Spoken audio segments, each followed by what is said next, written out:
Padam Shri Ram Kishore Derewala sir, chairperson of the session, sir से अनुरोध है कृपया मंच पर आसीन हुए। चतर सिंह जी जाम की the keynote speaker of the session, R S. Choyal साहब special guest, please sir.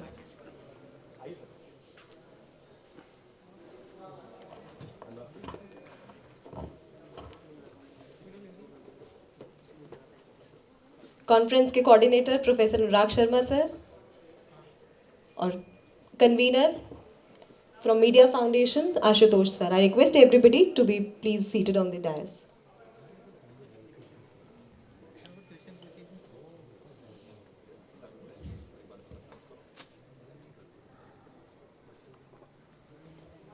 I request Professor Anurag Sharma sir to kindly give a brief introduction about the session and our guests. Please sir.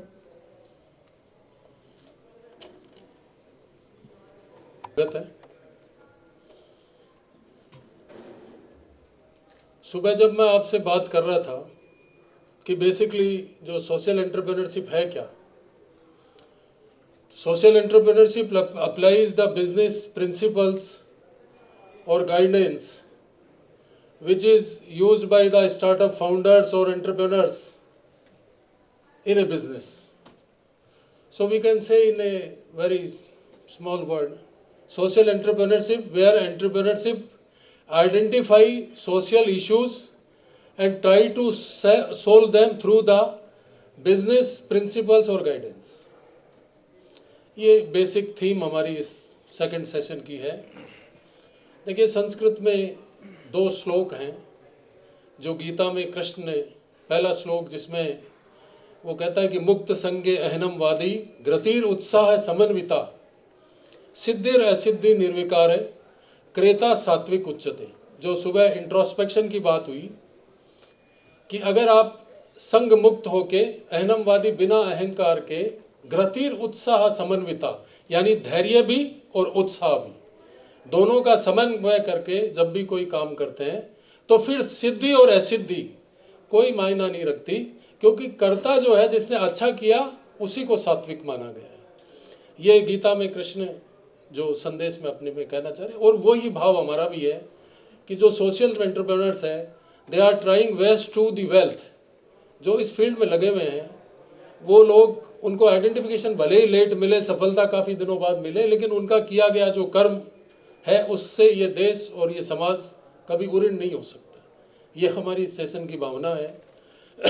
इस session में हमारे जो दिल्ली से पधारे हुए Barrett university के professor अयनजीत Sen साहब, सर मैं आपका स्वागत करता हूँ।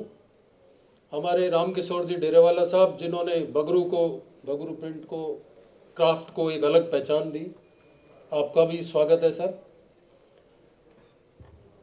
चतर सिंह जी, जैसे बताया गया आपको कि 700 तालाब इन्होंने, मतलब एक तरह से गागर में सागर भरा है। राजस्थान जिसमें पानी की तो कमी है और आप पानी के लिए इतना काम कर रहे हैं, क्योंकि कहा गया रही मन पानी राखिए बिन पानी सब सून।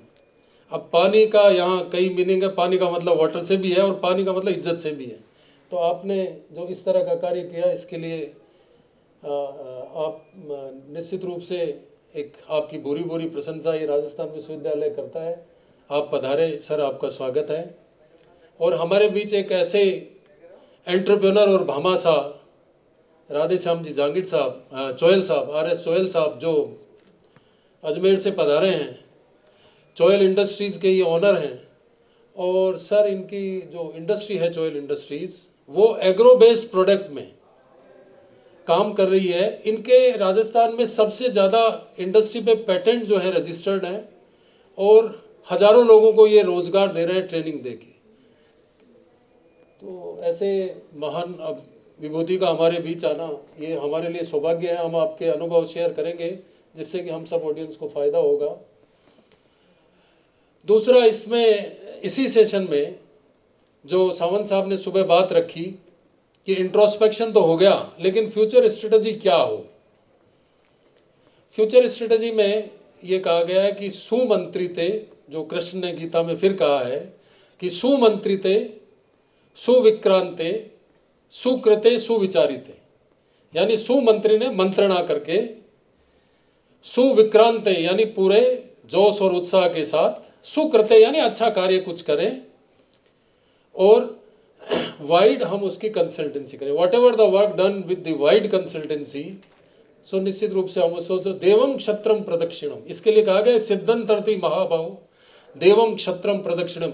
ऐसे कार्यों के लिए न केवल आपको सिद्धि देवताओं से मिलती है, बल्कि उस अल्टीमेट जो लाइट है या जो जिसको हम गॉड बोलते हैं उसका भी आशीर्वाद मिलता है। यही भावना हमारे इस सेशन की है।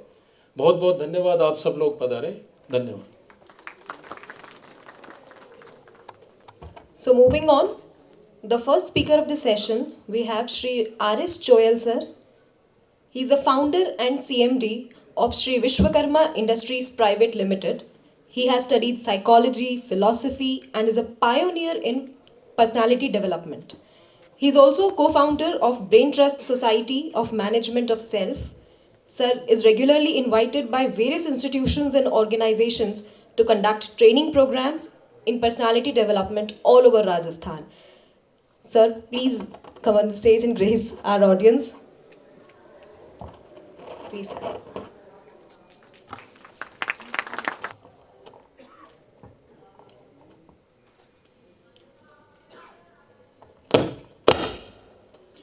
सभी को मेरा नमस्कार।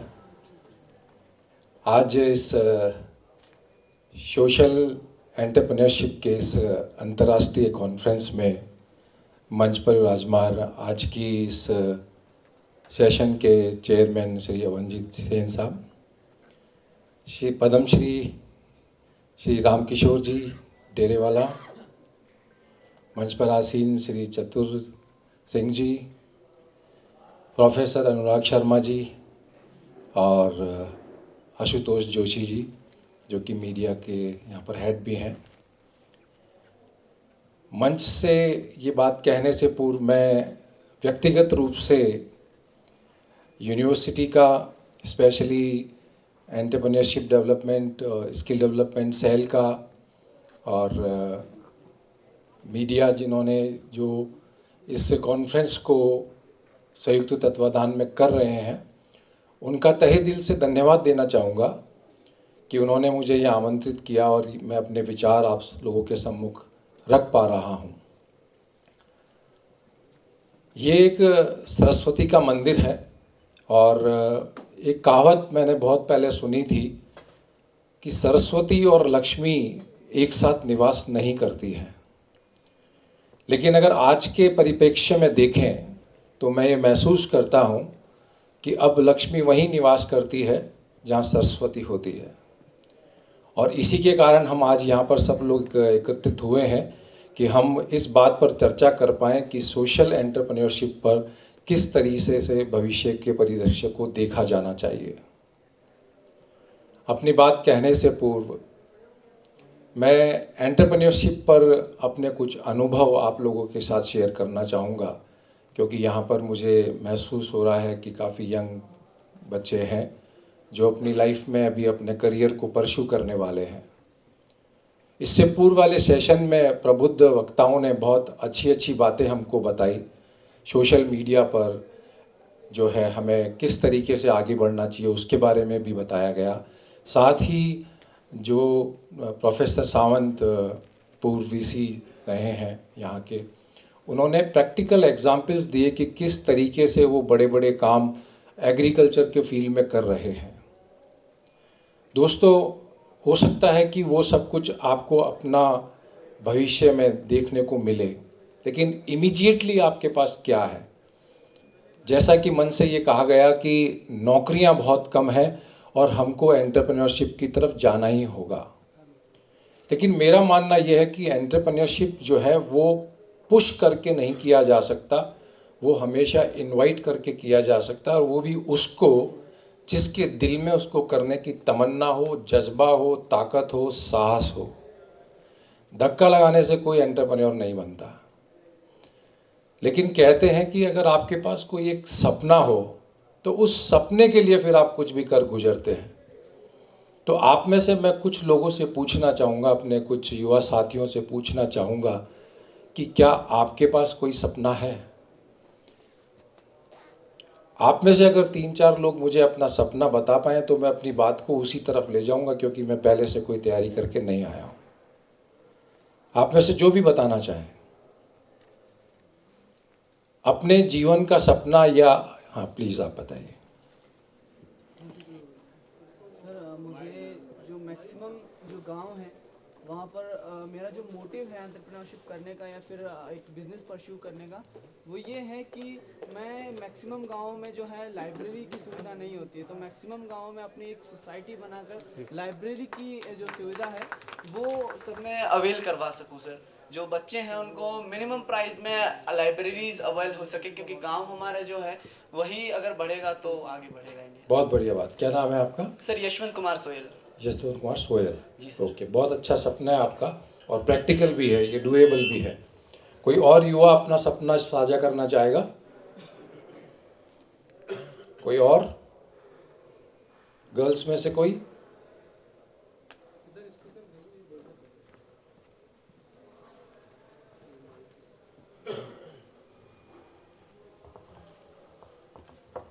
हेलो सर, मेरा हेलो। नाम लोकेश मिठारवाल है और मैं अभी रिन्यूएबल में यहाँ पे राजस्थान में स्टार्टअप कर रहा हूँ। मेरा एम है कि मैं इस स्टार्टअप को इंडिया लेवल पे और इंटरनेशनल लेवल पे ले जाना चाहता हूँ। भैया थैंक यू। नमस्ते सर, मेरा नाम नमस्ते। हर्षिता है। अभी मैं यहाँ सेंटर में सर्टिफिकेट कोर्स में पढ़ रही हूँ और मेरा ड्रीम है मैं टूर जो ट्रैवल है उसमें मैं अपनी सर्विसेज देना चाहती हूँ। और मेरा आइडिया है कि हम एजुकेशन टूर्स जो होता है उसी पे मैं अपना वर्क भी कर रही हूँ, उसको लेके जाए, क्योंकि हमारे यहाँ के जो विलेजेस है दे आर ऑलरेडी एक टॉपिक है, हमका वो एक चैप्टर है पूरा अपने आप में। जैसे अभी मैंने अपना एक प्रोजेक्ट करा था तिलोनिया विलेज, सब जानते हैं उसको, कि कैसे वो एक इंडस्ट्री है, उसमें सीखने को हमारे पास इतना कुछ है। तो ऐसा वो सिर्फ एक गांव नहीं है, हमारे पास और भी गांव है पूरे ऑल ओवर इंडिया। तो मेरे को उनको एम्बार्क करके उनको सिर्फ not only in India as a international tourist जो हमारे यहाँ पे आते हैं, बहुत सारे स्टूडेंट्स इंटरनेशनल यहाँ पे आते हैं स्टडी पर्पज से, उनको वो चीज़ दिखाना और टूर का भी उनको एक देना कि हाँ आप एंटरटेनमेंट भी ले रहे हो और आप एजुकेशन भी ले रहे हो। तो मुझे उसी फील्ड में अपना कुछ करना है। कुछ से मतलब क्या है, आपको क्या करना है और उसका क्या बिजनेस वॉल्यूम क्या समझती हैं आप? सर मेरा अभी इस पर इतना स्टडी नहीं है, बट मेरे को उसमें यही करना है। मेरा जो मेरा बिजनेस आइडिया है वो यही है, एजुकेशन टूर्स। ठीक है। और उनको इनवाइट करना है, उनको एक प्रोस्पेक्टिव देना है कि हाँ आप एंटरटेनमेंट आपका ये होगा और आप you are going to learn this. आप किस फील्ड से आप लर्न करना चाहते हैं, आप साइंस के फील्ड से लर्न करना चाहते हैं, आप आर्ट्स के फील्ड से लर्न करना चाहते हैं, आप कॉमर्स के फील्ड से लर्न करना चाहते हैं। जैसे कि सर ने अभी बताया, अगर हम आर्ट्स को साइंस के लिए जा रहे हैं तो हमारे पास हॉर्टिकल्चर में बहुत कुछ है। हम आर्ट्स के लिए जा रहे हैं, अगर हम पर्टिकुलर राजस्थान की बात करें, हमारा अगर जो हमारे सिंगिंग में अगर हम आर्ट्स में देखें हमारे पास 16 फॉर्म्स है और राजस्थान में वो 16 फॉर्म्स अवेलेबल है। सिंगिंग, डांस, पेंटिंग, गायन, जो भी हमारे पास होता है। हमारे पास मिनिएचर पेंटिंग है जिसमें हमारे पास 5 स्कूल मेजर है, उसके अलावा हमारे छोटे छोटे स्कूल्स और हैं। अगर हम डांस की बात करें कि हमारे पास शास्त्रीय संगीत में कथक है जो कि निकला ही जयपुर घराने से है, फिर बाद में वो बनारस घराना बना और लखनऊ घराना बना, फिर रायगढ़ शैली आया। उसके बाद अगर हम फोक में बात करें, फोक में हमारे पास घूमर, कालबेलिया ये सब है। और वो अपने सब आइडिया पे आ जाओ आप, अपने आइडिया पर बस। तो ये उसका सब कोई वॉल्यूम डिसाइड किया आपने या कोई टाइम डिसाइड किया कि 2025 2027 तक मेरा बिजनेस का ये वॉल्यूम होना चाहिए? 2025। ठीक है, बैठिए। चलिए अब मैं अपनी बात को आगे बढ़ाता हूँ। अभी हमारे सामने 3 युवाओं ने अपने सपने रखे। मैं इस बात पर पूरी तरीके से सहमत हूँ कि यहाँ पर बैठे हुए हर शख्स के पास सपना है या सपने हैं, खूब सारे हैं। और सपनों का एज से कोई लेना देना नहीं है, सपनों का सेक्स से कोई लेना देना नहीं है, सपनों का एजुकेशन से कोई लेना देना नहीं है। ये हर एक के पास होते हैं। जैसा शुरू में शर्मा सर ने हमको बताया था कि अल्टीमेट गोल हमारा हैप्पीनेस है। तो अल्टीमेट गोल हैप्पीनेस है, लेकिन उस हैप्पीनेस तक जो है हम डेली पहुंच सकते हैं, लेकिन फिर भी हमारे पास इस मटेरियलिस्टिक वर्ल्ड में हमारे अपने आप को करियर को परस्यू करने के लिए या जो भी बिलोंगिंग्स हम चाहते हैं उनको पजेस करने के लिए हमें धन की ज़रूरत होती है। और धन आता है व्यवसाय से, धन आता है ऑक्यूपेशन से, या जो भी नौकरी या पेशा हम करते हैं उससे। तो यहाँ पर बात ये कहना सुनना ये ज़रूरी हो जाता है कि उस धन की प्राप्ति हम उस तरह से करें जिससे वो हैप्पी मनी कहलाए और अंत में हम हैप्पीनेस को फील कर सकें। मैंने बहुत पहले कहीं पढ़ा था कि जब आपका पेट भर जाता है तब आपके मन में दूसरे तरह के विचार आते हैं, फिर आपका मन भरता है। जब आपका पेट भर जाता है तब आपका मन भरता है, और जब आपका मन भर जाता है तब आप सोशल एंटरप्रेन्योरशिप की तरफ आगे बढ़ते हैं। लेकिन ये जो मॉडल था, ये मॉडल था अब से पिछले 100 सालों का या उससे भी ज़्यादा सालों का। लेकिन फ्यूचर का जो मॉडल है वो ये मॉडल है कि आज सोशल एंटरप्रेन्योरशिप मॉडल को आप डे 1 से अपने करियर के अंदर ला सकते हैं। क्यों? क्योंकि कोई भी एंटरप्रेन्योरशिप, चाहे वो सोशल हो चाहे वो नॉर्मल एंटरप्रेन्योरशिप हो, कुछ बातें बहुत ज़रूरी होती हैं, या यूँ कह लीजिए कि वो थंब रूल्स हैं कि जैसा कि अभी सोहेल ने कहा कि मैं गांव में एक लाइब्रेरी बनाना चाहता हूं क्योंकि गांव में एक लाइब्रेरी नहीं है। यानी कि आप एक ऐसा प्रॉब्लम स्टेटमेंट रिकॉग्नाइज करते हैं, पहचानते हैं कि ये लोगों की प्रॉब्लम है और इस प्रॉब्लम का मेरे पास ये सॉल्यूशन है। यहाँ से आइडिया जनरेट होता है। आइडिया पर भी इससे पहले सेशन में काफ़ी बातें कही गई है। और जब ये आइडिया जनरेट हो जाता है तो हम देखते हैं कि हज़ारों लाखों लोगों के पास आइडिया होता है, लेकिन कितने परसेंट आइडियाज़ नर्चर होते हैं, कितने परसेंट आइडियाज़ जो हैं वो मैच्योर होते हैं या सक्सेसफुल होते हैं। एक छोटा सा एग्जाम्पल आप देखिए कि मैंने एक कितना मामूली सा क्वेश्चन पूछा, आपका सपना क्या है? सबके पास है, लेकिन मुझे बताया किसने? केवल 3 लोगों ने। हो सकता है आप सारे लोग हाथ खड़े करते और मैं उसमें से चूज़ करता कि आप बताइए या आप बताइए, लेकिन मेरे पास तो चॉइस ही नहीं है। और ये सेम जब है हमारी लाइफ को हम देखते हैं तो ये सेम होता है कि जब लाइफ हमसे पूछती है कि आपको क्या चाहिए, तो उसको बताने वाले लोग नहीं होते हैं कि मुझे क्या चाहिए। अगर हमको ये मालूम हो कि मुझे क्या चाहिए और हम लाइफ को बताने की हिम्मत रखते हैं कि मुझे क्या चाहिए, तो विश्वास मानिए दोस्तों, आप जो सोच सकते हैं अपनी लाइफ में वो सब आपके कदमों के नीचे होगा। जो आप सोच सकते हैं, चाहे आपकी एजुकेशन कुछ भी हो। मैं अपना एग्जाम्पल आपको देता हूँ। मैं कॉमर्स ग्रेजुएट हूँ, लेकिन मेरे पास टेक्नोलॉजी के पेटेंट्स हैं, क्योंकि किसी दिन मैंने ये महसूस किया काश मैं इंजीनियर होता। और साथ ही मैंने ये महसूस किया कि ये काश जो वर्ड है ये कायरों का साथी होता है। अगर काश के साथ चलेंगे तो फिर ज़िंदगी में हर चीज़ में काश लगता नज़र आएगा। तो मैं इंजीनियर नहीं हूँ तो क्या हुआ? मेरे पास केवल इंजीनियरिंग की डिग्री नहीं है। मैं इंजीनियरिंग की एलिमेंट्री बुक्स तो पढ़ ही सकता हूँ, इंजीनियरिंग की बुक्स तो मैं पढ़ ही सकता हूँ, मेरे पास सर्टिफिकेट नहीं होगा लेकिन नॉलेज तो होगी। तो यहाँ से दूसरा एलिमेंट निकल के आता है कि अगर आपके पास आइडिया है और अगर आपके पास उस आइडिया को इम्प्लीमेंट करने के लिए नॉलेज है, तो आपको कोई नहीं रोक सकता। मैं इंडियन फ्लोर मिलिंग इंडस्ट्री को बिलोंग करता हूँ। आटा, गेहूँ, दाल, चावल, मसाले आदि पीसने की मशीन्स, उनके टर्न की सॉल्यूशंस बनाता हूँ।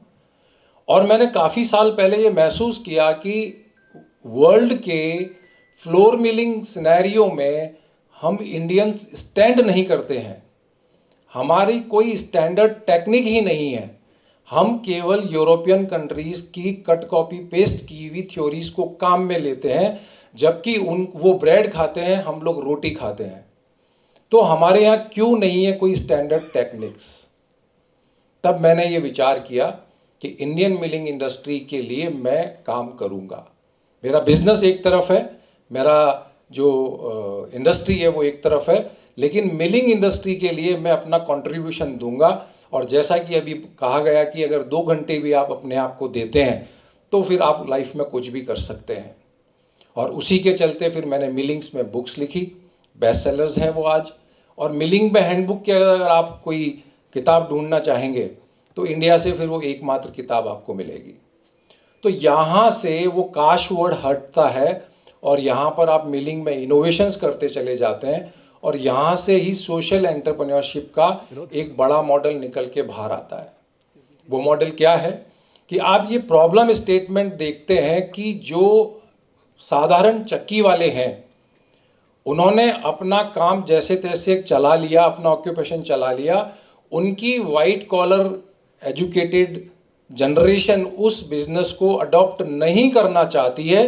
क्यों? क्योंकि ये लेबर एसेंट्रिक वर्क है, उनको स्मार्ट वर्क चाहिए। तो प्रॉब्लम स्टेटमेंट ये आया कि इस पूरे सीन को डिजिटल कैसे किया जा सकता है, इसको एंड्रॉयड एनेबल्ड या आईएएस एनेबल्ड कैसे किया जा सकता है। एक टास्क लिया, 18 महीने की हार्डशिप रही, कुछ R&D किया, लगातार 48 घंटे के कुछ सेशन किए और फिर एक बड़ा खूबसूरत सा पेटेंटेड प्रोडक्ट बाहर आया और उस पेटेंटेड प्रोडक्ट को हमने 20 से ज़्यादा देशों में एक्सपोर्ट किया। और वहाँ से फिर ये चीज़ निकली कि अगर ये मशीन हम बना सकते हैं तो क्यों नहीं हम इंडियन जो चक्की है उसको चलाने के तरीके को पढ़ाएं लोगों को। तो हमने Choyal school of milling technology school की स्थापना की। अब वहाँ पर हम बच्चों को पढ़ाते हैं और हमारे यहाँ की खास बात यह है कि हमारा बच्चा जैसे ही एनरोल होता है उसे मालूम होता है कि उसका जॉब कहाँ लगने वाला है या उसे पता होता है कि उसको क्या बिजनेस करना है। तो इससे बढ़िया एजुकेशन सिस्टम क्या होगा कि जहाँ पर उसको डे 1 को पता हो कि उसका जॉब कहाँ लगने वाला है। यहाँ पर जब सोशल एंटरप्रेन्योरशिप की बात आती है, जैसा कि मैंने आपको कहा कि जो आप सपना देखते हैं वो सपना आपका ज़रूर पूरा होता है।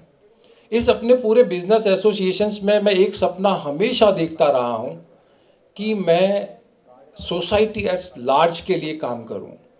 बिजनेस चल रहा है, जनरेशन चल रही है, आगे भी चल जाएंगी, लेकिन मैं कुछ ऐसा काम करके जाऊँ जहाँ से मैं पब्लिक एट लार्ज को फैसिलिटेट कर पाऊँ, उनको बेनिफिट दे पाऊँ। मेरी बेनिफिशरीज जो है केवल एक छोटी सी बिजनेस कम्युनिटी ना हो बल्कि पूरा नेशन हो। और उसके चलते कहते हैं ना कि आप चाहते हो और नेचर आपको थाली में रख कर के वो चीज़ प्रस्तुत करती है। मेरे साथ भी ठीक वैसा ही हुआ। एक मीटिंग में वहाँ गया, वहाँ पर स्वदेशी जागरण मंच के राष्ट्रीय अध्यक्ष मौजूद थे। उन्होंने एक संभावना व्यक्त की कि क्या हम स्वावलंबन को राष्ट्रीय मुद्दा बना सकते हैं और अगर हमें बनाना ही है तो हम उसको कैसे बनाएंगे।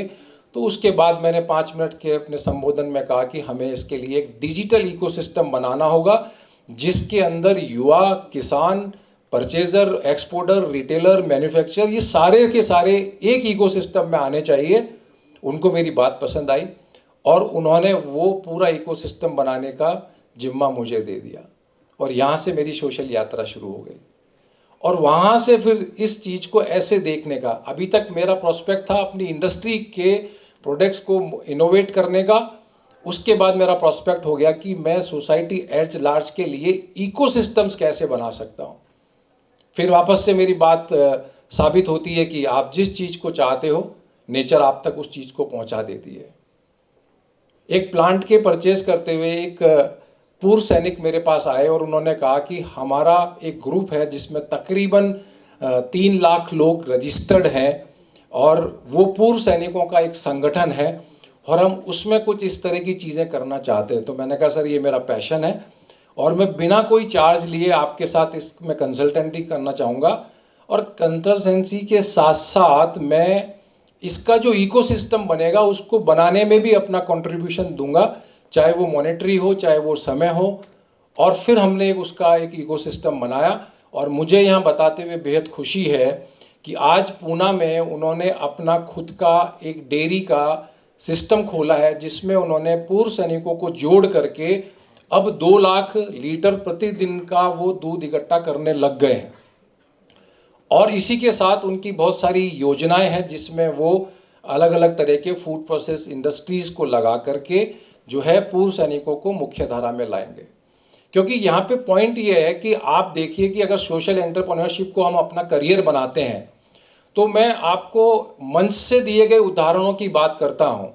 एग्रीकल्चर का, हॉर्टिकल्चर का भी उदाहरण हमको दिया गया था कितना बड़ा ग्रुप, तकरीबन 15 करोड़ किसानों का एक ग्रुप आपको मिलता है, जिनकी प्रॉब्लम्स को आप सुन करके, समझ करके, अपना कोई आइडिया, अपनी कोई नॉलेज को इम्प्लीमेंट करके छोटा सा बिजनेस मॉडल भी लाएंगे, तो उस बिजनेस मॉडल में जो भी चीज़ें आप करेंगे वो 100% स्केलेबल होंगी। क्यों? क्योंकि एक लार्जर ग्रुप वहाँ पर है। क्यों? क्योंकि वो एक प्रॉब्लम स्टेटमेंट को देखता है, तो उसके अंदर वो एलिमेंट भी होगा कि उसको सक्सेसफुल होने से कोई नहीं रोक सकता। स्केलेबिलिटी वहाँ होगी, सस्टेनेबिलिटी वहाँ होगी, प्रॉब्लम सॉल्यूशन वहाँ पे होगा। तो इतना बड़ा ग्रुप है, अब उस ग्रुप को कंसाइज कैसे करेंगे? तो आप उसको एज से डिबार कर लीजिए कि मैं 45 से 50 साल के किसानों को के लिए काम करूंगा, या मैं केवल युवा किसानों के लिए काम करूंगा, या मैं केवल महिला किसानों के लिए काम करूंगा या करूंगी। तो ऐसा आप एक उसका जो है एक दायरा बना करके उस इकोसिस्टम को डेवलप कर सकते हैं। फिर मैं और थोड़ा छोटे उसमें आता हूँ। पूरे भारत में तकरीबन 13 लाख के आसपास पूर्व सैनिक अभी जो है उसमें हैं, जो 45 साल से कम के हैं, और अगर सारे पूर्व सैनिकों को मिला लिया जाए तो ये तकरीबन 38 लाख हैं। 38 लाख पूर्व सैनिक जो कि नेशनल प्रोडक्टिविटी इंडेक्स के बिल्कुल एक्टिव पार्ट रहे हैं और अभी भी फिजिकली फिट हैं नेशनल प्रोडक्टिविटी इंडेक्स को बढ़ाने के लिए। तो क्या हम उनसे केवल चौकीदारी करवाएं? क्या उनको हम ऐसा रोल दे सकते हैं जिसमें वो मिरेकल करते थे और अपनी पूरी ब्रांच के लिए, अपनी पूरी टुकड़ी के लिए वो जीने मरने की मादा रखते थे? ऐसे ब्रेव, ऑनेस्ट और इंटीग्रिटी वाले लोगों को अगर हम मुख्य धारा में ला सकें तो समझिए कि कितना बड़ा काम कर सकते हैं। अब इस ग्रुप के अलावा आप एक छोटा सा ग्रुप और लीजिए जिस पे भी मैं अभी काम कर रहा हूँ, वो है प्रिजनर्स का, इनमेट्स का। भारतीय जेलों में तकरीबन 12 लाख लोग जो हैं वो अभी बंद हैं, और उसमें से 70% लोग जो हैं वो उनकी ट्रायल्स चल रही है, यानी वो कभी भी छूट करके मुख्य धारा में हमारे समाज में वापस आने वाले हैं। लेकिन जब उनके ऊपर जेल का एक बार ठप्पा लग जाता है तो उनको समाज में ना नौकरी मिलती है, ना उनको कोई सम्मान का धंधा मिलता है। तो क्या इस प्रॉब्लम स्टेटमेंट को हम रिजॉल्व कर सकते हैं? क्या हम उनके लिए ऐसा कोई मॉडल बना सकते हैं जिसमें वो सम्मान से अपनी रोजगार को अपना करके वापस अपराध की दुनिया में नहीं जाएं? अब आप सोचिए कि मैंने अभी केवल आपको 3 सेगमेंट दिखाएं, तो सोसाइटी में ऐसे कितने सेगमेंट्स होंगे जिन पर इकोसिस्टम बना करके काम किया जा सकता है। तो एंटरप्रेन्योरशिप पर तो हर आदमी भाग रहा है, लेकिन सोशल एंटरप्रेन्योरशिप पे बहुत कम लोगों का ध्यान है। या तो इस पे ध्यान है उनका जो बिलियनर्स हैं, या फिर उनका ध्यान है जो एजुकेशन दे रहे हैं उन पर।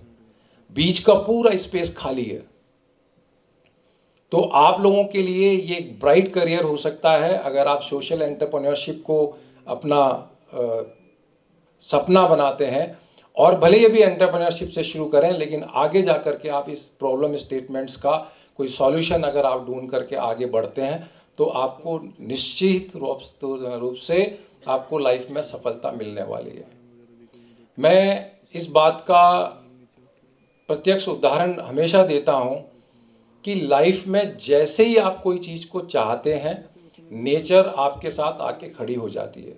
मेरे पास ऐसे हजारों एग्जाम्पल हैं, और उस चीज़ के लिए मैं जिम्मेवार मानता हूँ आपके सबकॉन्शियस माइंड को।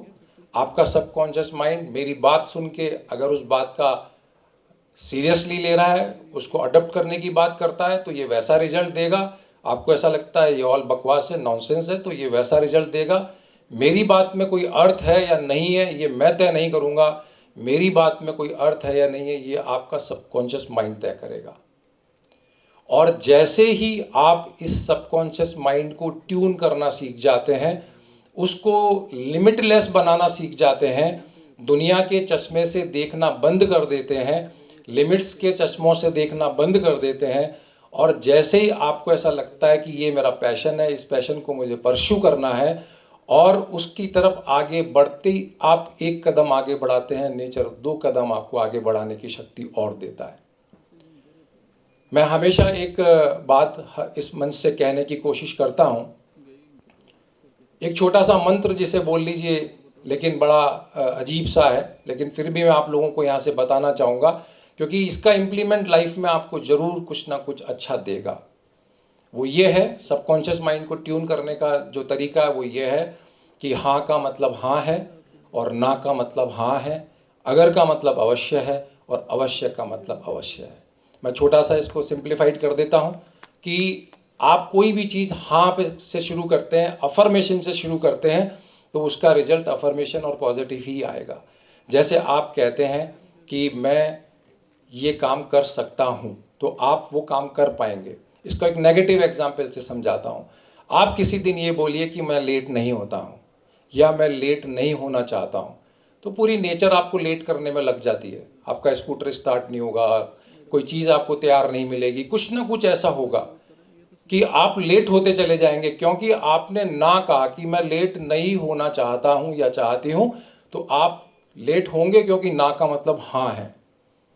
और अगर आप ये कहते हैं कि मैं जल्दी पहुंचना चाहता हूं, तो आप जल्दी पहुंचेंगे। मैं ऑन टाइम पहुंचना चाहता हूं, तो आप ऑन टाइम पहुंचेंगे। और मैं आपको खास बात यहाँ और बता दूं कि इसमें आप चैलेंज मत करिएगा। अगर आप ये चैलेंज करते हैं कि मैं हमेशा सही समय पर पहुंचता हूं, उसी दिन आप लेट होने वाले हैं, क्योंकि आपने नेचर को चैलेंज किया है। अफर्मेशंस के साथ, नेचर के साथ, रिक्वेस्ट के साथ, कृतज्ञता के साथ अपने सेंटेंसेस बनाइए और फिर आप उसका रिजल्ट देखिए। मेरा सेशन खाने के बाद वाला सेशन है और ये बहुत मुश्किल और टफ सेशन होता है, क्योंकि लोगों को पहले तो जगाए रखना मुश्किल काम है, फिर उनको सुनाए रखना मुश्किल काम है। लेकिन ये जो बात है, जितने भी लोगों ने सुनी है उनके ये काम आने वाली है। अगर मेरा सेशन खाने से पहले होता तो मैं इसे प्रूव कर देता, लेकिन कोई बात नहीं, आप इसको घर जाके इसको आजमा के देखिएगा। इसकी ताकत अगर आपको देखनी है तो आप अपने मन में 3 बार बोलिएगा कि मैं खाना खाऊंगा और मेरा खाना मेरी शर्ट पे नहीं गिरेगा। उसके बाद का रिजल्ट आपको मिल जाएगा और आपको महसूस हो जाएगा कि उस मन से जो बात की गई थी उसमें दम था। अपनी बात को अब संक्षिप्त करूंगा, क्योंकि मुझसे ज़्यादा प्रबुद्ध लोग यहाँ पर इस सेशन में बोलने के लिए तैयार हैं। तो अपनी वाणी को विराम देने से पहले मैं आप लोगों से एक मुख्य बात कहना चाहूँगा, जो मैं हर मंच से कहता हूँ, और उस बात को कह कर के मैं अपने आप को धन्य महसूस करता हूँ। वो ये है कि इस बात पर हमको गर्व होना चाहिए कि हम हिंदुस्तानी हैं। मैं एक छोटी सी अपील करता हूं, मैं इस मंच से एक छोटी सी अपील करता हूं कि हमें अपने आप को राष्ट्रभक्त कहलाने के लिए कोई बड़ा काम नहीं करना है। केवल इतना सा प्रण लेना है कि आज के बाद राष्ट्र के लिए, राष्ट्र के बारे में उसकी महिमा को कम करने के लिए, राष्ट्र पुरुष की महिमा को कम करने के लिए अगर कहीं कोई बात कही जाएगी तो मैं उसका विरोध करूंगा और उस बात को मैं कहने नहीं दूंगा, और मैं उसकी महिमा का हमेशा बखान करूंगा। क्यों? क्योंकि मुझे गर्व है कि मैं एक हिंदुस्तानी हूं, मैं एक भारतवासी हूं। इसी के साथ मैं अपनी वाणी को विराम लूँगा। विराम देने से पूर्व मैं मंच का पुनः धन्यवाद करना चाहूँगा कि उन्होंने ये अनुपम मौका मुझे दिया आप लोगों के समक्ष आकर के अपनी बात कहने का। जय हिंद, जय Bharat.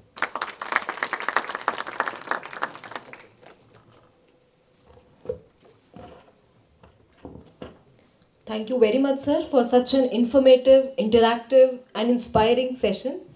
So moving on to the next speaker. हमारे next speaker हैं water wizard चतर सिंह जाम.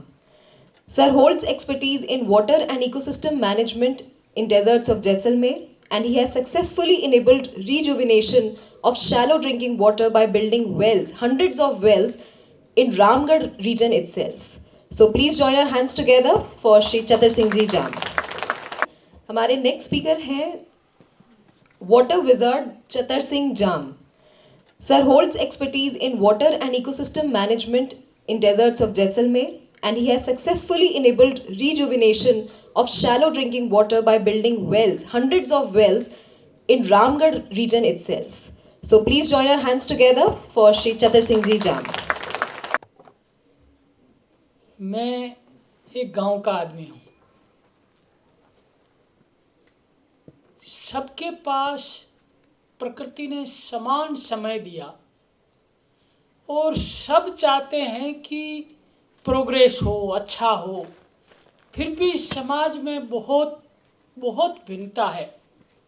जब मैं पढ़ रहा था, पढ़ने के बाद में पता नहीं मेरे दिमाग में कहाँ से आया, मैंने ये सोचा कि मैं अपना समय कहाँ गिरवी नहीं रखूँगा। मैं कहीं सर्विस नहीं करूँगा। अब सर्विस नहीं करूँगा, कहीं बंधूंगा नहीं, तो करूँगा क्या, ये मुझे वास्तव में मालूम नहीं था। अनुपम जी के संपर्क में आया।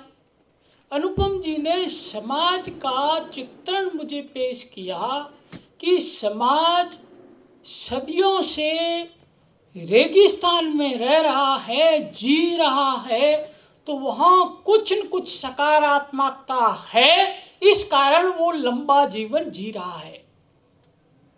मैं आज मेरी अपनी पीढ़ी का वर्णन करूं, पीढ़ी मतलब मेरे वंशजों का वर्णन करूं, तो मैं चतर सिंह, मेरे पिताजी करण सिंह, समत सिंह, मूल जी, शेर सिंह, स्वरूपिंग, भीम जी, आपमल, जगन्नाथ, सुजान, देदान, भोपाल, भोजराज, महेश, धारो, खियो, अज्जो, लुम्बो, शालीवाहन, इतने मेरे पूर्वज रेगिस्तान जिस मरुभूमि को कहा जाता है वहाँ उन्होंने जीवन जिया।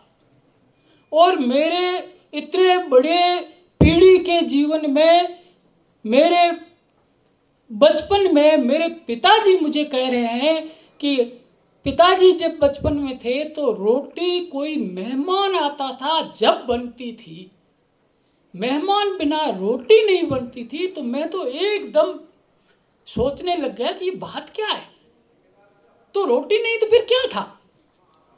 तो वहाँ दूध, दही, छाछ, घी, वहाँ की सांगरी, केर, फोगेसी, कुंभट, पता नहीं कितनी भांति भांति की वनस्पतियों से वो जीवन चलता था।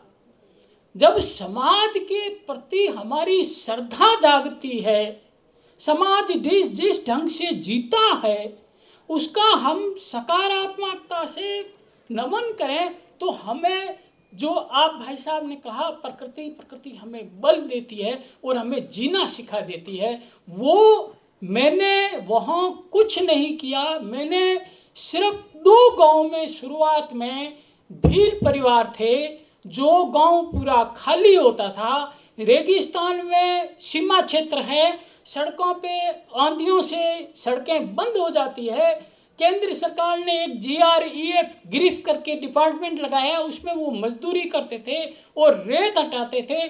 जितनी रेत हटाते थे हवा से उतनी वापस आ जाती थी, और वो प्रयास कितना भी करते पर अधिकारी की डांट उनको मिलती थी। उस जगह मजदूर करने वालों के बीच में जब मैं गया, उनको मैंने समझा। जब ये समझ में आई और उनसे बातें की, तो हमने हवा के साथ उड़कर आने वाली रेत जो सड़क पे है उसको हम हटा रहे हैं। क्यों नहीं हम उस रेत को जहां हम चाहते हैं वहीं रोकें। तो फिर हमने छपाई का काम शुरू किया और वहां हमने उसको रोका, और छोटे छोटे खड़ी इकाई दाई से लेके सैकड़ों तक बनते चले गए। और हवा हमारे वहाँ आंधियाँ बहुत चलती है, उस आंधियों से रेत आती गई, जहाँ हम चाहते थे वहाँ हम उसको रोकते गए, कांटे बिछाते गए, उस कांटों में रेत फंसती गई और दोहरा बनता गया। जिस प्रकार अपने दूध में मलाई होती है, उसी प्रकार पानी भी बह करके आने वाला जो होता है उसमें भी एक प्रकृति पूरी की धरती माता की जो मलाई होती है वो साथ लेके आता है। जहाँ पानी ठहरता है वहाँ वो मलाई ठहर जाती है। हवा भी अपने साथ जो उड़ा के लाती है उसमें भी मलाई होती है। हवा और पानी के मेल से आज हम हजारों क्विंटल, वो दोनों गांव, उसके साथ में 10, 15, 20 गांव और जुड़ गए। हम जैविक खेती बिना सिंचाई के सरसों, गेहूँ, चना, तारामीरा का उत्पादन ले रहे। और जिस गांव में हम पानी के लिए 10 से 12 किलोमीटर जाते थे, उसके वहाँ जब हमने बनाया तो वहीं हमारे छोटी छोटी बेरियाँ हो गई। 5 फीट पे, 8 फीट पे, 10 फीट पे, 15 पे, 20 पे, 25 फीट गहराई पे नीचे मुल्तानी मिट्टी की परत है और पानी ठहरा। और पानी जहाँ है, कोई भी काम का घेटे मतलब पशुपालन, का बेटे का बॉन्डिये हड़े। पशुपालन हमको 1-2 साल में रिजल्ट देता है, बेटा 25 साल जवान होने के बाद में काम संभालता है। और बांटिया हल 4 महीने में, 30 दिन ने तीनसी, 40 दिन ने ग्वार, 60 दिन ने बाजरी, 80 दिन ने ज्वार। कृषि और पशुपालन के इस मेल से हमने जो वहाँ काम किया, जो अभी सुबह बात चल रही थी, सौर ऊर्जा की एक छोटी सी प्लेट कंधे पे है, पीछे लटका रखी है, बकरी के साथ ग्वाला चल रहा है, उसके पास एक मोबाइल है और वो उससे प्लेट से जो कंधे पे रखी है, सूरज की किरणें उस पर पड़ रही है, वो चार्ज हो रहा है। उन्होंने पशुपालकों ने ग्रुप बनाया है, कहीं कोई भी पशु अनजान देखा, फोटो खींचा, अपने ग्रुप में डाला। इस सोशल का उन्होंने कहीं भी उनका पशु गुम हो जाता है, कुछ ही घंटों में, मिनटों में उनके पास सूचना हो जाती है कि मेरा पशु वहाँ पहुँचा गया। और वो वॉइस मैसेज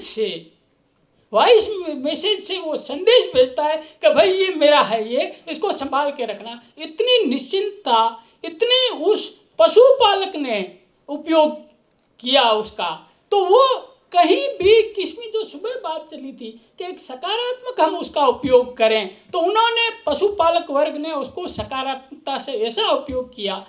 आज सदियों से जो मेरे पूर्वज रहे वो गोपालन के सहारे, ऊंट पालन के सहारे जीवन जिया। आज भी पशुपालन, डॉलर, सोना, डीजल, पेट्रोल, इन सब से ज़्यादा मीट मार्केट चल रहा है। और वो समुदाय कृषि और पशुपालन का इतना एक दूसरे से मेल है, कुछ सामंजस्य से उत्पादन कर रहे हैं, अपना जीवन जी रहे हैं। हम ये सोचते थे, सुबह यहाँ एक मन से बात भी चली थी कि जितने को शिक्षित हो रहे हैं उसमें कुछ को रोजगार मिलेगा, बाकी का क्या। तो जो हम भी ये सोचते थे, हमारे आज मैं अभिभावक की उम्र में हूँ, जब मैं जवान की उम्र में था तो हमारे अभिभावक हमसे आशा रखते थे कि ये इनकी 4 आँखें, हमने उस 4 आँखें सिर्फ अपने पाठ्यक्रम में खोजी। समाज का जो पाठ्यक्रम है इस पे हमारी दृष्टि जाए तो उसमें बेरोजगारी नाम से कोई चीज़ नहीं है, जो सुबह यहाँ कहा गया था। वो दृष्टि, वो पाठ्यक्रम, वो श्रद्धा हमें हमारे समाज के प्रति जगानी पड़ेगी। उसी में से हमें सकारात्मक शक्ति मिलेगी और हम इस जीवन रूपी नैया को पार कर जाएंगे। इतना कहते हुए मैं अपना स्थान ग्रहण करता हूँ। चतर सिंह जी ऐसे चमत्कारी व्यक्ति हैं जिन्होंने जैसलमेर के मरुस्थल में पानी को संयोजित कर और वहाँ पानी का समाधान निकाला। ऐसे चमत्कारी व्यक्ति जिन्हें वाटर विजर्ड चतर सिंह जी जाम के नाम से ये फेमस है, उनके लिए एक जोरदार तालियों के साथ हम उनका अभिनंदन करते हैं। Our next speaker is Professor Ayanjit Sen sir from School of Management, Bennett University. He is also ex-editor of ABP News.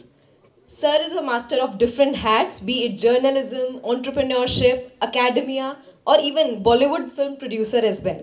Sir has already produced 2 films, Daira and Blue Lies. So let's hear it from Ayanjit Sen sir itself. Please sir. Good afternoon, dais में उपस्थित सभी को मेरा greetings. जैसे इन्होंने कहा था lunch time over हो गया, सो बट स्टिल अभी भी थोड़ा नींद बचा हुआ है। मेरा तो बचा हुआ है, 3 बजे आया था रात को, so from that perspective but still Ashutosh ji का बहुत बहुत धन्यवाद ये इनवाइट करने के लिए। मैं ज़्यादा कुछ नहीं बोलूँगा बिकॉज थोड़ा सा प्रैक्टिकल पर्सपेक्टिव से ही बोलना सही रहेगा, क्योंकि थियोरी बहुत हो गया। So from a theoretical perspective कुछ इसमें जानने का और ज़रूरत नहीं है। We have had enough enlightenment to do with that. But ये सोशल एंटरप्रेन्योरशिप का जो शब्द है, भारतवर्ष में 90 के दशक के एंड तक सुनाई नहीं दिया था। एंटरप्रेन्योरशिप ही चलता था, चाहे वो किसी भी फील्ड में हो। लेकिन जब समाज को आगे लेके हम चलते हैं, उस जगह पे कुछ चीज़ें जैसे अपने लिए हम करते हैं, कुछ हम दूसरों के लिए करते हैं। जिसमें फ़ायदा हो ना हो दैट्स सेकेंडरी। लेकिन ये हम लोग एक शब्द का इस्तेमाल करते हैं मतलब रादर अल्फ़ाबेटिकल ऑर्डर में, जिसे हम कहते हैं I2E।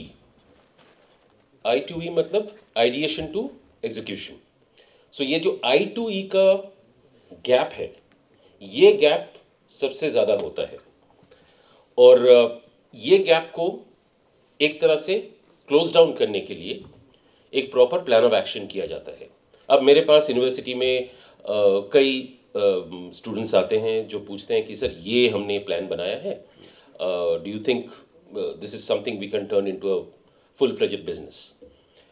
तो उसमें कुछ खामियां रहते हैं, कुछ पॉजिटिव पॉइंट्स भी रहते हैं, but the only most important thing is that when I speak to those people I can not, even if I may not see anything bright out there, लेकिन फिर भी उसको किसी भी हालत में उसके कन्विक्शन से निराश नहीं करना है। ये चीज़ इसीलिए साइकोलॉजिकली ये चीज़ सबसे पहले सोशल एंटरप्रेन्योरशिप में सबसे पहले, एंटरप्रेन्योरशिप वो तो बाद का बात है, नेक्स्ट स्टेप, बट मुझे साइकोलॉजिकली प्रिपेयर करना पड़ेगा, उसके बाद मैं अगला स्टेप लूँगा। उस हिसाब से इस चीज़ को आगे बढ़ाते हैं। और अभी जैसे फॉर एग्ज़ाम्पल मीडिया का बात कर लो। अब मीडिया में मैं सिर्फ पत्रकारों का बात नहीं करूँगा, मेरे साथ मेरे बहुत ही अच्छे मित्र बैठे हुए एनडीटीवी के एडिटर, तो मैं एक पत्रकारिता के रूप में नहीं कहूँगा इसको, लेकिन मीडिया का जिस तरीके से अभी कंपार्टमेंटलाइज्ड फॉर्म से हट गया है एक तरह से, and not just digital media ही सिर्फ नहीं, अब एक तरह से डिप्लोमेसी, हम लोग जो फॉरेन सर्विस ऑफिसर्स कहते हैं, जो डिप्लोमेट्स हैं भारतवर्ष के कई देशों, हर देश में, उनके पास एक चीज़ हमेशा हुआ करता था, वो है मीडिया, और वो खुद ही संभालते थे। वो भारतवर्ष में अभी भी कुछ लोग उसी को संभालते हैं, लेकिन ये विश्व के कुछ देश इसको पूरी तरीके से सेग्रीगेट कर रहे हैं। मीडिया डिप्लोमेसी करके अलग से, एक प्रकार से अलग से एक फुल फ्लेजेड नौकरी बनाया जा रहा है, जिसमें ऑफ कोर्स जो कम्युनिकेशन और मीडिया से ही हैं या उसके पार्श्ववर्ती फील्ड से हैं, उसी से लिंक्ड हैं, वही इसमें आते हैं, काम करते हैं। लेकिन इसमें सिर्फ अखबार नहीं, न्यूज़ चैनल नहीं, रेडियो नहीं, बट डिजिटल करीब 80 से 90% का काम करती है। पीआर भी इंक्लूडेड है इसमें। लेकिन इसमें यह देखा जाता है, जैसे मैं अब 3 देशों के लिए काम कर रहा हूँ। आज अभी आधे घंटे पहले एक कॉल आया था, मैं उसका पूरा अभी वो नहीं करूँगा, लेकिन that was a confirmation call coming in, मैंने अपने साथी को बताया था ये। But it's to do with the fact that किस तरीके से वो कंट्री जब आपको हायर करती है, they are hiring you on the context that you are not going to spill the beans, क्योंकि आप दूसरे देश के नागरिक हैं। मैं दूसरे देश के लिए काम कर रहा हूँ, मेरा काम एज अ प्रोफेशनल मैं ये एक पर्टिकुलर चीज़ में कर रहा हूँ, वो है प्योर मीडिया डिप्लोमेसी। कहीं पे कुछ देशों के साथ कुछ देश का रिलेशन ख़राब है, तो उसको मीडिया के द्वारा, कम्युनिकेशन के द्वारा किस तरीके से अच्छा किया जाए। तो मेरा कहने का मतलब ये है कि ये जो सेपरेट आइडेंटिकल फील्ड्स जो निकल रहे हैं, एक बट हम लोग 90 दशक से 80 दशक में आप किसी को पूछ लीजिए, बोलेंगे मीडिया वो अखबार था, दूरदर्शन देखते थे। लेकिन अब आज किसी को पूछिए, वो चीज़ सिर्फ उस टीवी सेट या रेडियो या उसमें सीमित नहीं है, चूँकि डिजिटल हो गया है।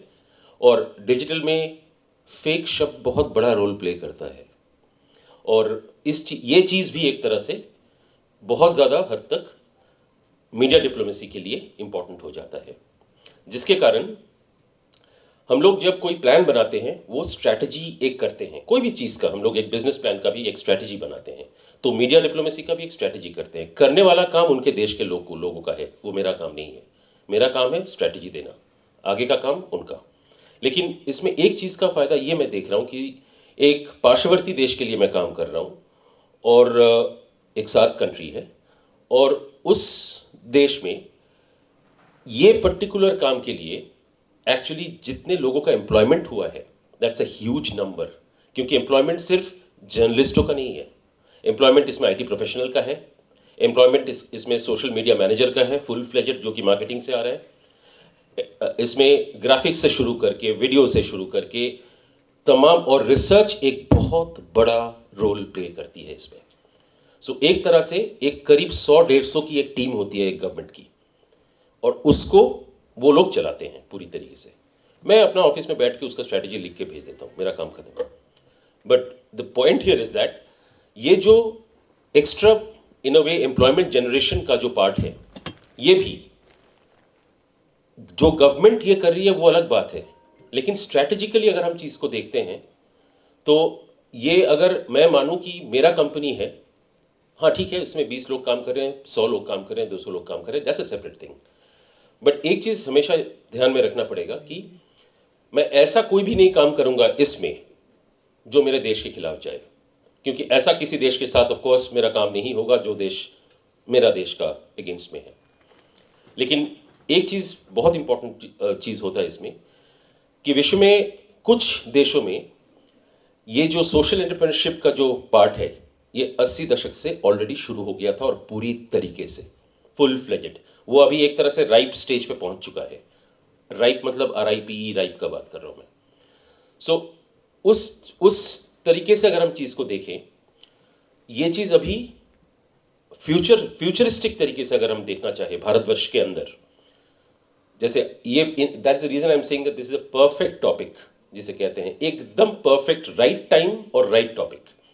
और इसमें सबसे महत्वपूर्ण चीज़ ये होती है कि किस तरीके से एक आइडिएशन पार्ट इज सेपरेट।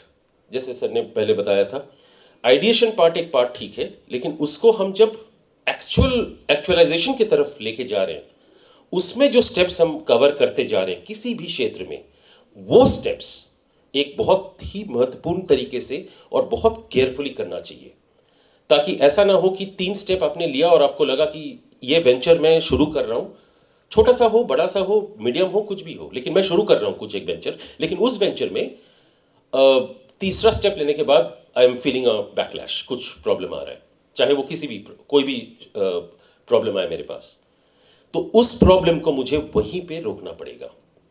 सो उसके लिए मैं उस टाइम पे उस प्रॉब्लम को ना रोक के 3 स्टेप पहले ही रोक दूंगा, क्योंकि उस जगह पे सबसे इंपॉर्टेंट चीज़ होती है स्ट्रैटेजी। इस बच्चे को मैंने बताया था कि आप जाके, आपका plan is very good, no doubt on that, but can you build a 1 year strategy to do with this. 1 साल में ये आपका भी यहाँ पे है, 1 साल के बाद यहाँ पहुँचेगा, यहाँ से लेके यहाँ तक का जो जर्नी है, ये आपके खुद के तरफ से, how do you envisaged that, किस तरीके से आप इसको देखते हैं, 1 साल के बाद कहाँ पे पहुँचेगी, क्योंकि वो फ्यूचरिस्टिक गोल जब तक नहीं आएगी, कोई भी एंटरप्रेन्योरशिप सक्सेसफुल नहीं हो पाती है।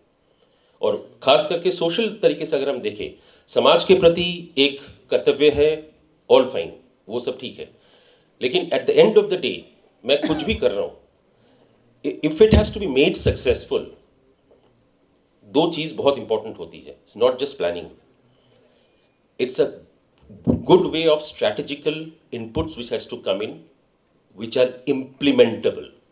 ऐसा नहीं हो जो मैंने सोच रखा है बहुत कुछ हुआ लेकिन इतना। So what I am thinking about should be exactly measured to the outcome that I will be getting out of it, एकदम उतना ही, तब जाके उसे एक तरह से आप कह सकते हो एक मेजर्ड तरीके से उस चीज़ को नापना होता है। लेकिन किसी भी टाइप का एंटरप्रेन्योरशिप, हम सोशल एंटरप्रेन्योरशिप के अंदर कोई भी सब्जेक्ट आप ले लीजिए, इसमें ये चीज़ बहुत ज़रूरी होता है। So this plays a very, very important and cardinal way the entire thing goes on. So I would just tell the kids जो भी यहाँ पे हैं, आज से 20 साल पहले मैं जहाँ था और 20 साल बाद जहाँ हूँ, अगर मैं अपना जर्नी को ही पीछे से लेके आगे तक देखूँ, मैंने 3-4 चीज़ों में अपना हाथ दिया। मैं सोचा ठीक है, मैं पत्रकारिता तो कर ही रहा हूँ, ठीक है, साथ में थोड़ा फिल्मों में लगा दिया, थोड़ा सा international relations was my close subject, तो मैं उसमें भी थोड़ा सा अपना ये कर दिया। But 20 years hence when I find out कि वो कहते हैं ना, jack of all trades master of none, but jack of all trades होने के बावजूद एटलीस्ट एक चीज़ का भी आप अगर मास्टर बन गए ना, that will do your work, you are set for the life. So वो एक चीज़ जो होती है वो सबसे ज़्यादा इसके करीब नहीं होती है, इसके करीब होती है। Something which is close to your heart. अगर वो चीज़ मुझे पूछा जाए, देन आई विल से पत्रकारिता से भी ज़्यादा अगर हो वो, that's to do with international relations, जो मेरा कोर एरिया है इन अ वे। तो इस the same way it applies to you. कोई भी जब आइडिएशन तरीके से आता है कोई भी चीज़ का, एक बनाने का, नया कुछ करने का, think over it not just from a lateral perspective, इस तरीके से भी देखना पड़ेगा आपको, फ्रॉम ऑल पर्सपेक्टिव्स, वेट, उसको वजन करो, कितना हद तक वो प्रैक्टिकेबल सिचुएशन पे उसको किया जा सकता है, तब जाके आगे इस चीज़ को बढ़ाना, आगे नेक्स्ट स्टेप लेना चाहिए। अब बहुत एग्जाम्पल्स हमने सुने जो कि बहुत, in fact these are very inspiring examples जिसे हम कह सकते हैं, and there were a few kids also who said quite a few good ideas also. But एक चीज़ मैं इसमें जस्ट एक चीज़ कहना चाहूँगा, that at the end of the day 90s का दशक जो भी हुआ होगा, फॉरगेट दैट, चला गया, हो गया, past is past eight the end of the day. But futuristic तरीके से जब मैं देखूंगा, you think of your country 30 years down the line, 30 छोड़ दो, 20 years down the line, 2 decades आगे, कहाँ पे देखना चाहते हो? तो वहाँ पे जहाँ देखना चाहते हो, वहाँ पहुँचने के लिए जो स्टेप अभी से लेके वो 20 साल का स्टेप मुझे तय करना है, कंट्री को तय करना है, वो कंट्री का गवर्नमेंट सिर्फ नहीं तय करेगी, वो आप लोग भी तय करेंगे ना। आप ही लोगों से तो गवर्नमेंट है, चाहे कोई भी हो पावर में। At the end of the day what matters is you. So सारा जाके वो मायोपिक व्यू पे ही आ जाता है, that individual spirit counts the most, और वो जब देश के प्रति होता है वो सबसे ज़्यादा अच्छी तरीके से प्रतिफलित होती है। So that's something which you always have to remember. But at the same time एक चीज़ लास्ट में मैं कहना चाहता हूँ, एथिकली कभी भी गलत मत जाना, because this one the reason I am saying that I encountered a few examples जिसमें people have grown very quickly, 4 साल के अंदर में आज यहाँ, परसों यहाँ पहुँच गया। But when you scan back, आप देखोगे कुछ चीज़ें, मैं ये नहीं कहूँगा कि दे हैव लॉन्डर्ड मनी और ABC, ऐसा कुछ नहीं मैं बोल रहा हूँ, बट एथिकली कुछ ऐसा काम किया है which are not correct at that point of time, just for your own benefit. क्योंकि at the end of the day जब आप बूढ़े हो जाओगे, when you are well settled in your business and everything, when you look back, आज नहीं वो महसूस होगा, उस टाइम पे महसूस होगा कि मैंने शायद वो चीज़ गलत किया था, करना नहीं चाहिए था। सो फ्रॉम दैट पर्सपेक्टिव, एक समाज का एक अंग जब अपने आप को आप सोचोगे, उस तरीके से उसको बिजनेस में तब्दील करना है। अब कोई वो एक स्पोर्ट्स इंडस्ट्री हो सकता है, फिल्म इंडस्ट्री हो सकता है, कुछ भी हो सकता है। आज मैंने, मान लीजिए फिल्म इंडस्ट्री में जो मैंने फिल्म किए हैं, उसमें एक फिल्म है जो फिल्म मैं गारंटी से बोल सकता हूँ इंडिया में 2 मिनट भी कोई नहीं देखेगा। क्यों? क्योंकि वो पूरी तरीके से इंडियन क्लासिकल डांसेस के ऊपर है। Nobody is going to see that, very few people. तो मुझे सबसे पहले क्या करना, what I thought about before making it, before conceptualising the entire thing, कि ये मैं किसके लिए बना रहा हूँ, हु आर द टेकर्स, और वो टेकर्स मेरा देश का कल्चर को मैं बाहर और फैलाना चाहता हूँ। So it's meant not for with in the country but for outside, ताकि वो जाके वहाँ पे जहाँ पे उसका टारगेट एरिया है वो टारगेट एरिया को हिट करे। सो फ्रॉम दैट पर्सपेक्टिव, कोई भी, ये तो एक एग्जांपल दिया मैंने, बट हर तरीके से ये चीज़ को हमेशा you have to keep close to your heart. I think I have spoken enough sir, but thank you very much for your time. I hope I spoke more from the point of view of heaving you up rather than giving examples and stuff, but wish you all the very best, और सबके मेरे तरफ से सबको बहुत बहुत शुभकामनाएं। धन्यवाद।